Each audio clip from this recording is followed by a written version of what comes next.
Ubuhlobo bukhona phakathi kwenhliziyo stroke ngiyangibona engazi ukuthi ke umuntu mase ebanjwe stroke sokukhona yini ukuhlobana kulezi Bukhulu. Okay. Bukhulu vele nje stroke nenhliziyo ngathi ikhamba kanye kanye. Ngizoqala ngithi mhlambe asesichaze stroke. Yeah.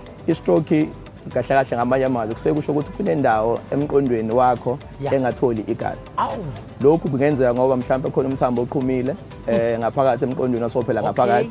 O kungenzeka mhlambe khona ihlule eliyela hamba lavala umthambo wakho edela ukuthi kube khona indawo eshayo. Ngaleso sikhathi uthola mhlambe uzoshaya stroke ke bese uba khona inhlanga othola oluba. Mawuthi indawo eshayo kukhona nabangena beqwebhu metshiso lapha ngaphakathi. Ukusha engathini ngithi la igama engilisebenzisayo for into esibiza ukuthi infarction.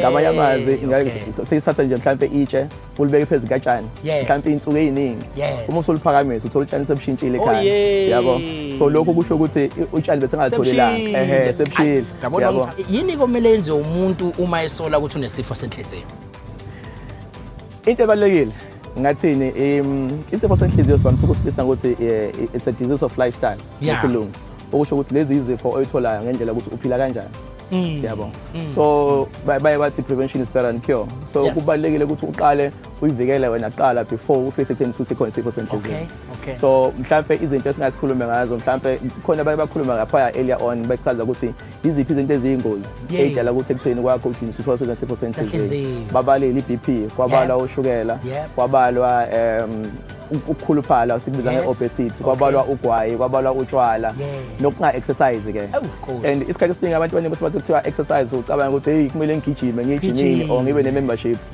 ungayenza lento sendleni yabo udinga nje u45 minutes aba u5 ngeviki or mhlambe i-hour kathathu ngeviki as long as uzogijima kube khona